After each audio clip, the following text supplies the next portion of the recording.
Hello students, welcome back to Mangla tutorials. मैं महेंद्र मंगला। तो आज हम डिस्कस करेंगे ISC 12th commerce 2024-25 chapter number 12 controlling. तो आप लोगों के टोटल 15 चैप्टर्स हैं, जिनमें से मैं 11 चैप्टर्स के जो आपके वीडियोस हैं, जो आपके चैप्टर्स के वीडियोस हैं, वो मैं ऑलरेडी अपलोड कर चुका हूं। तो आप लोग चैनल पे उनको जो प्लेलिस्ट में जाकर देख सकते हैं। तो चलिए स्टार्ट करते हैं। ये वीडियो आप लोगों को काफ़ी हेल्प करेगा। ये वन शॉट वीडियो है। तो सबसे पहले हमें समझना पड़ेगा कि ये चैप्टर है क्या, कंट्रोलिंग क्या है। तो कंट्रोलिंग इज बेसिकली मैनेजमेंट का जो मेन फंक्शन है। It is fundamental management function, it is the last function of management. And हम ये कहते हैं कि अगर ये लास्ट फंक्शन नहीं होगा तो बाकी जितने भी हमने फंक्शंस किए हैं मैनेजमेंट के, they will all be zero. तो सबसे पहले इसका मीनिंग आ जाता है। What is the meaning of controlling? Controlling is a process of bringing the actual result closer to desired result, that is what called controlling. अब point आता है इसका नेचर क्या है। अब आपने कहा सर नेचर और फीचर और कैरेक्टरिस्टिक क्या ये सब सेम है? यस। नेचर पूछ लीजिए, फीचर पूछ लीजिए, कैरेक्टरिस्टिक्स पूछ लीजिए, आपको सेम ही आंसर देना है। पहला, ये मैनेजमेंट का मेन फंक्शन है। देन ये परवेसिव है, चाहे बिजनेस छोटा हो बड़ा हो, business making non business making, we need controlling. Controlling is related to results. Controlling किससे रिलेटेड है? It is related to results. And it is forward looking. ये फॉरवर्ड लुकिंग है और साथ में बैकवर्ड लुकिंग भी है। ये दोनों है, फॉरवर्ड लुकिंग भी है और बैकवर्ड लुकिंग भी है। आपने कहा सर कैसे? जब हम टारगेट सेट करते हैं, स्टैंडर्ड सेट करते हैं, तो ये फॉरवर्ड लुकिंग भी है, और जब हम मेजर करते हैं एक्चुअल वर्क परफॉर्मेंस को, तो ये बैकवर्ड लुकिंग भी है।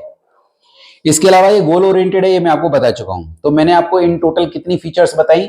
ये मैनेजमेंट का मेन फंक्शन है, ये परवेसिव है, ये कंटिन्यूअस है, और मोरओवर ये जो है it is related to results, ये रिजल्ट से रिलेटेड है।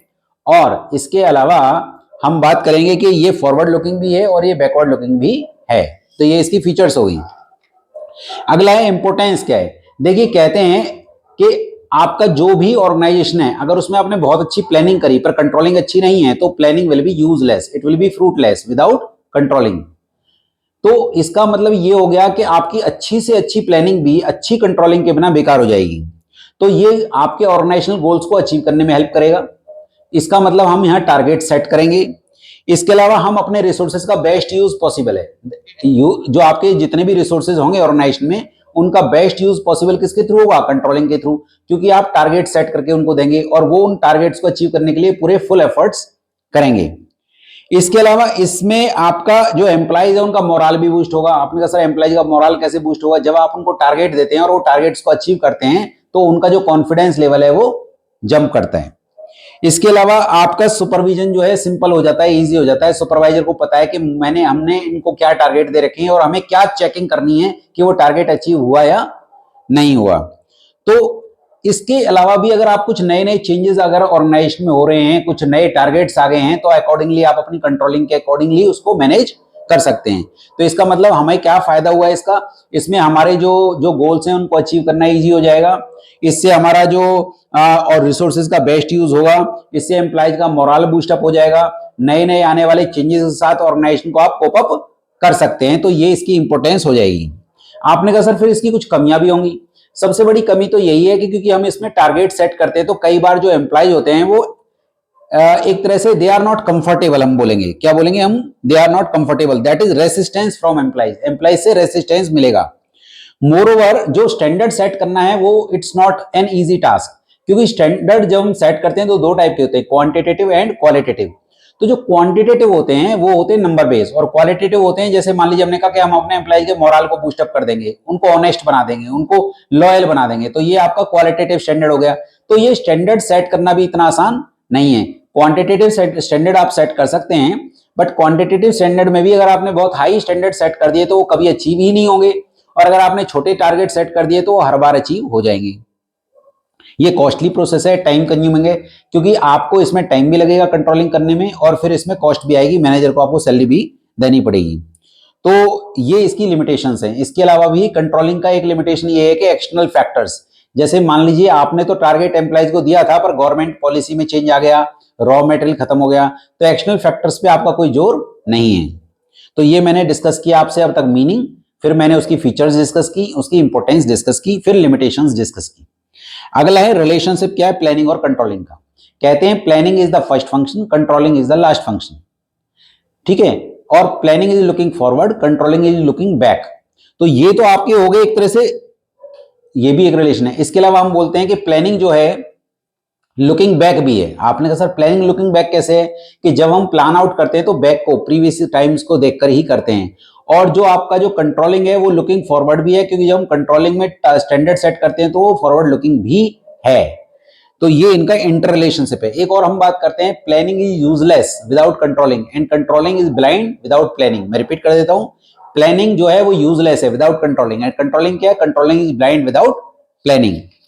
तो आप जैसे जैसे बुक को पढ़ते जाएंगे तो आपको समझ में आता जाएगा। अगला है हमारे steps. The most important part of the chapter is what called, what are the steps और the process of the controlling. देखिए जब भी हम कंट्रोल करते हैं तो सबसे पहले हम क्या करते हैं, हम स्टैंडर्ड सेट करते हैं। क्या करते हैं, पहला स्टेप क्या है, स्टैंडर्ड सेट करना। जैसे मान लीजिए स्टैंडर्ड है कि 1000 यूनिट प्रोड्यूस होनी चाहिए एक महीने के अंदर, तो ये क्या हो गया हमारा स्टैंडर्ड सेट करना। फिर एक्चुअल वर्क परफॉर्मेंस को मेजर करना, at the end of the month we will check कि भी हमने कितनी यूनिट्स को प्रोड्यूस किया। फिर हम कंपेयर करेंगे एक्चुअल को स्टैंडर्ड के साथ। फिर कंपेयर करने के बाद हम उसको एनालाइज करेंगे, जो डेविएशन आई है इसमें कोई जो हमारे एम्प्लॉइज हैं उनका कोई वो तो नहीं है कि भाई उनकी वजह से उनकी केयरलेसनेस तो नहीं है, हम उसको एनालाइज करेंगे। और अगर कुछ हमें लगता है कि उनकी कुछ कमी थी तो we will take the corrective action, ताकि फ्यूचर में इस तरह का कोई डिफरेंस ना आए। तो पहला मैंने क्या बताया, एस्टेब्लिशमेंट ऑफ स्टैंडर्ड मतलब टारगेट सेट करना।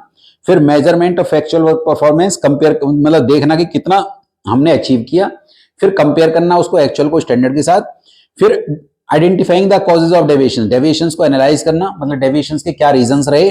और अगर हमें लगता है कि रीजन जेन्युइन है, मतलब कि उनका कोई फॉल्ट नहीं है, तो हम करेक्टिव एक्शन नहीं लेंगे। बट अगर हमको लगता है कि उन्होंने कुछ ना कुछ केयरलेसनेस की है तो फिर हम उसमें करेक्टिव एक्शन लेंगे। तो इसमें जो बहुत ज्यादा इंपॉर्टेंट पार्ट है जो कि एग्जाम में आता ही आता है, वो है आपका जब हम डेविएशंस को एनालाइज करते हैं, दो वर्ड हैं, one is critical point control और एक होता है मैनेजमेंट बाय एक्सेप्शन। तो जब हम बात करते हैं क्रिटिकल पॉइंट कंट्रोल की, तो what is critical point control. Critical point control का मतलब है की रिजल्ट एरियाज को फोकस करना। किसको फोकस करना है, की रिजल्ट एरियाज को। आपने कहा सर की रिजल्ट एरियाज क्या हैं, जैसे मान लीजिए आपके 90% कस्टमर्स 10% बिजनेस देते हैं और 10% कस्टमर्स 90% बिजनेस देते हैं, तो हमें उन 10% कस्टमर्स को बहुत ज्यादा फोकस करके रखना है कि कहीं ऐसा ना हो कि अगर वो 10% कस्टमर्स हमारे चले जाएं तो हमारा सारा बिजनेस हम लूज कर जाएं। तो हमें अपने अपने जो हमें एक्सेप्शनल जो की रिजल्ट एरियाज हैं उनको फोकस करके रखना है, उसको बोलते हैं की रिजल्ट एरियाज को फोकस करना। एक होता है मैनेजमेंट बाय एक्सेप्शन, इसका मतलब होता है मैनेजर को छोटे मोटे डिफरेंसेस पे, छोटे मोटे डेविएशंस पे ध्यान देने की जरूरत नहीं है। फॉर एग्जांपल हमने कहा 1000 यूनिट प्रोड्यूस होनी चाहिए पर वो ही 999। अब आप कह रहे हैं सर एक यूनिट कम कैसे होगी प्रोड्यूस। अरे भाई आपका 2-3% का एक डेविएशन टॉलरेंस लिमिट रखिए। डेविएशन टॉलरेंस लिमिट का मतलब है कि अगर आपका डेविएशन उस रेंज में है तो आपको ज्यादा चिंता करने की जरूरत नहीं है। मैनेजर को वो अपने सबऑर्डिनेट्स को देखने के लिए दे देना चाहिए।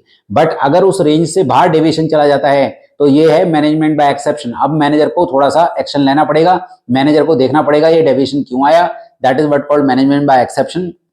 आपने कहा इसका फायदा क्या होगा, इसका सबसे बड़ा फायदा यह है कि मैनेजर जो है वो केवल उन्हीं एरियाज को फोकस करे जहां पे ज्यादा डिफरेंसेस हैं।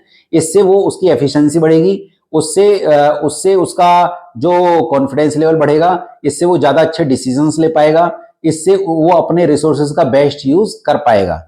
तो अदरवाइज क्या होगा, अगर मान लीजिए वो छोटे मोटे डिफरेंसेस पे भी ध्यान देने लगेगा तो वो सारी चीजों को कंट्रोल करने की कोशिश करेगा तो वो कुछ भी कंट्रोल नहीं कर पाएगा।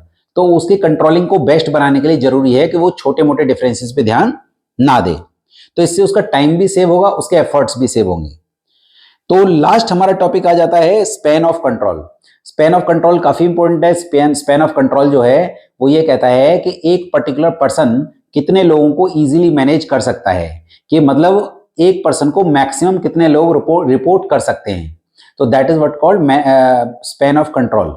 तो स्पैन ऑफ कंट्रोल जो है ये डिपेंड करता है, वैसे तो कई सारे जितने भी जो स्कॉलर्स हैं उन लोगों ने अलग अलग सबकी ओपिनियन है। कुछ जो क्लासिकल हैं वो कहते हैं कि जितने कम रखे जाएं उतने अच्छा है, क्योंकि कारण क्या होता है, अगर एक पर्सन के नीचे बहुत सारे सबऑर्डिनेट्स कर दिए जाएंगे तो वो उनको अच्छे से मैनेज नहीं कर पाएगा।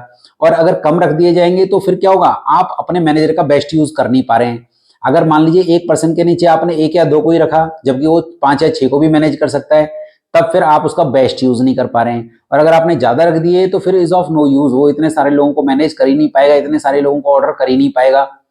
तो इसका मतलब हो गया स्पैन ऑफ कंट्रोल जो है वो ये डिसाइड करता है कि एक पर्सन बहुत ज्यादा इजी तरीके से कितने लोगों को मैनेज कर सकता है, कितने लोगों को ऑर्डर और इंस्ट्रक्शंस इशू कर सकता है। तो क्योंकि बहुत सारे अलग अलग जो स्कॉलर्स हैं उन लोगों की अलग अलग ओपिनियन है, तो जो क्लासिकल है वो कहते हैं कि 5 या 6 तक अगर है तो ठीक है, पर कुछ कहते हैं 20 तक भी आप मैनेज कर सकते हैं। तो कुछ फैक्टर्स हैं जो इसको अफेक्ट करेंगे। जैसे फैक्टर्स की बात करें तो जैसे कैपेसिटी ऑफ द सुपीरियर, मतलब सुपीरियर कितना कैपेबल है। अगर वो ज्यादा कैपेबल है तो उसका स्पैन ऑफ कंट्रोल ज्यादा हो सकता है, बट अगर वो बहुत ज्यादा वो इंटेलिजेंट नहीं है तो वो हो सकता है कि थोड़ा उसका स्पैन ऑफ कंट्रोल कम रहे। तो डिपेंड, तो ये this is one of the factor.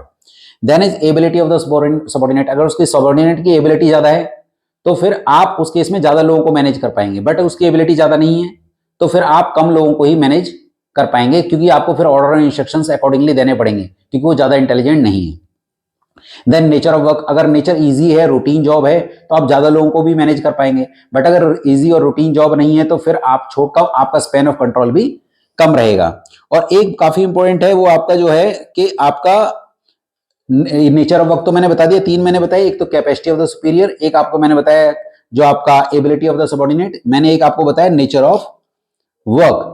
तो ये आपका ये जो फैक्टर्स हैं ये डिसाइड करते हैं कि भी आपका जो स्पैन ऑफ कंट्रोल है वो कैसा रहेगा। अगर आपका प्लान बहुत अच्छे से क्लियर है तो आप बड़ा स्पैन ऑफ कंट्रोल रख सकते हैं, बट आपके प्लान्स क्लियर नहीं है तो आपका स्पैन ऑफ कंट्रोल भी छोटा रहेगा, आप कम लोगों को ही मैनेज कर पाएंगे। तो होपफुली मैंने आप लोगों को इस चैप्टर के अंदर सारे पॉइंट्स को डिस्कस किया। मैंने आप लोगों के साथ डिस्कस किया व्हाट इज कंट्रोलिंग, मैंने आपको उसका मीनिंग, फिर उसके फीचर्स, फिर उसके मेरिट्स, उसके डीमेरिट्स, फिर उनका inter relationship of planning and controlling मैंने डिस्कस किया। फिर मैंने प्लानिंग का प्रोसेस डिस्कस किया, कंट्रोलिंग का प्रोसेस डिस्कस किया। कंट्रोलिंग के प्रोसेस के बाद फिर मैंने आपसे क्या डिस्कस किया इसमें कि भी आपका स्पैन ऑफ कंट्रोल क्या रहेगा, वो मैंने डिस्कस किया। और मैंने डिस्कस किया क्रिटिकल पॉइंट कंट्रोल क्या होता है और मैनेजमेंट बाय एक्सेप्शन क्या होता है और उसके क्या फायदे हैं। तो होप सो आप लोगों को वीडियो बहुत पसंद आएगा, आप लोगों के जो डाउट्स हैं वो क्लियर होंगे। और आप अगर इस मेरे चैनल पे फर्स्ट टाइम आए हैं तो प्लीज इसको सब्सक्राइब कीजिए, लाइक और शेयर कीजिए, ये मुझे मोटिवेट करेगा और वीडियोस बनाने के लिए। Thank you so much for watching my video.